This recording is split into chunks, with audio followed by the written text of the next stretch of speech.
What's up, guys? Welcome to my shop.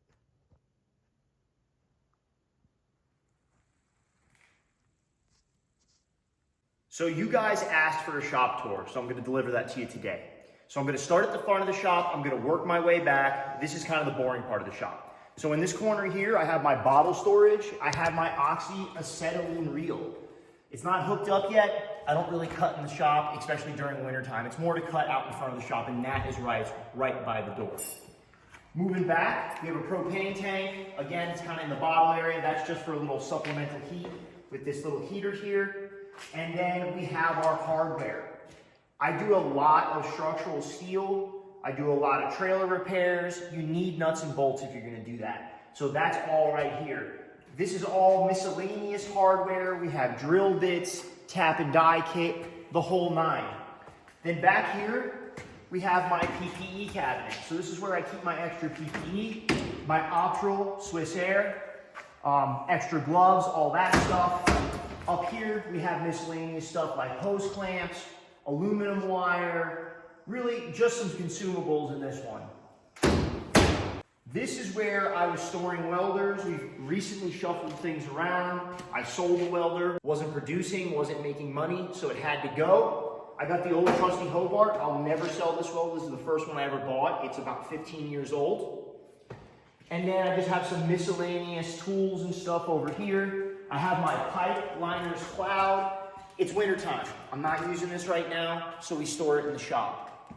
Back here is like my charging station, drill bit station, kind of all over here. Usually my cutting fluids are right here, but we just got done cutting some holes, so those are moved. We have my TIG welder over here, my Everlast Typhoon 330. I haven't gotten to put many miles on this, but we got a project coming up for it soon. Maybe I'll film it. And then over here is just battery powered tools, what have you. Walk past, and this has been a pivotal tool for me, is this rolling chop saw stand. I found this in a ditch, fabricated this up. This Evo chop saw is an absolute must if you have a fabrication shop. So over here, I have my rolling gantry. I liked this one. I found it on Facebook Marketplace. I only paid $1,000 for it. Shit, I couldn't buy the steel for that. I had to cut all the welds out, redo it, but I think it was worth it. It had these giant tires on it. That way I can roll it in and out of the shop. Makes it very convenient if I need to unload stuff. Again, not really winter friendly. If you look in the center of the shop, we have a drain. This was specifically put in because of the winter. I want to be able to drain off things. If I need to pull a project in that's covered with snow, it drains right out of the building and into a reservoir that we have buried underground.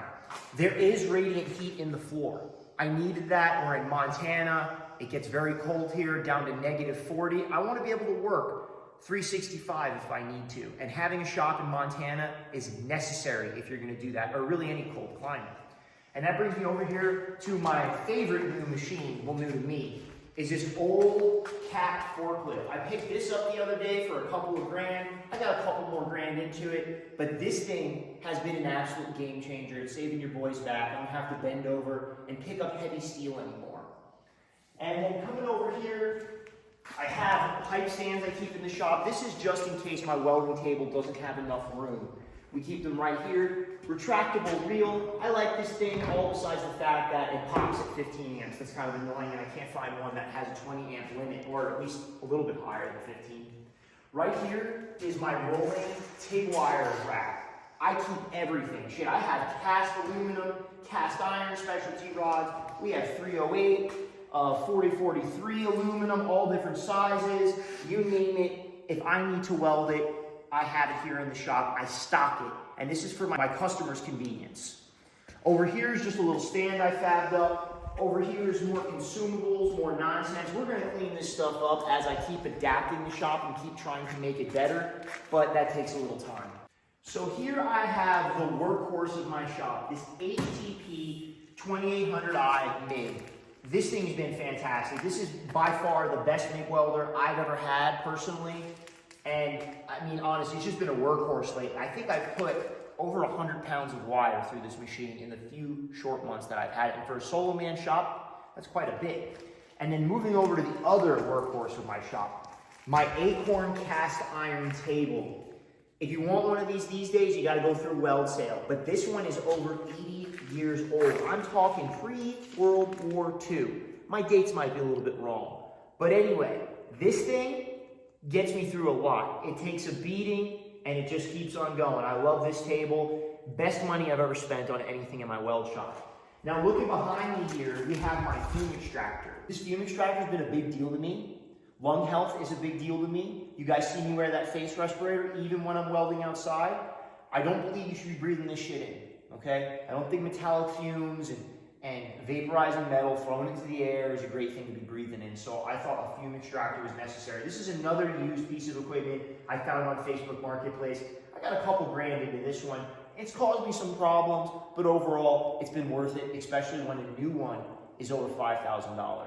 This little Harbor Freight Vulcan 215 welder got me through a lot this year. Unfortunately, my 250 miller took crap on me, so I had to rely on this little machine a lot. I even bought the nice little cart that you can get from there. But anyway, it's a good little tool. It's nothing like the HTP I have, but it got me through. Over here, I got an old school cabinet. I got this thing out of a junkyard, believe it or not. And then I mounted this vise that I got from an auction, some sort of hand vise. But I really like it. I think it's a great vise, swivels from side to side, has an anvil on the back, very handy.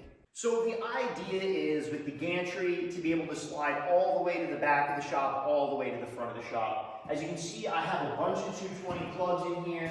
The reason being is I have ideas of where I'm going to put equipment in the future. I'd like to have an iron worker over here. I'd like that side to be a little bit more cleaned up. I'd like to have a plasma table at the very back where the gantry can roll all the way to the back and load and unload material onto both the welding table and the plasma table.